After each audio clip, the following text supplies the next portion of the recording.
Kapten Mikk Valtna täna 0-0 viik Keilaga. Kas tegu oli võidetud või kaotatud punktiga? Kahjuks, aga no vastane mängis hästi. Me pidime mängima nii, nagu vastane ei taha, et me mängiks, aga mängisime täpselt nii, nagu vastane tahtis, et me mängiks.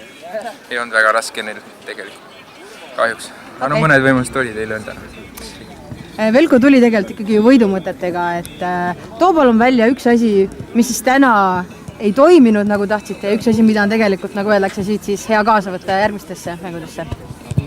Kirved oleme lihtsalt, muud ei olnud. Palli kaotused, no ei ole nagu võimelised üks-ühe vastu võitlema. Põhiliselt olime kirved lihtsalt, midagi muud ei ole. Tehnika vedas alt ja või siis ei olegi tehnikat. Siukest tase on praegu. Järgmisel nädalal ootab ees 2 võõrsilmängu Tallinna Kalevi Tuubli vastu, Elva vastu. Mida kavatsete sel nädalal teha, et järgmisel nädalal vähem kirved olla?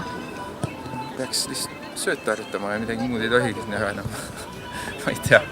No seal ikka, teeme uue taktika jälle, täna oli vastased mängivad natuke teistmoodi kui enamus vastaseid siin ja pikkade pallidega ja no teeme uue taktika ja lähme jälle uuele mängule peale, vaatame, mis saab. Super, edu, aitäh! Aitäh!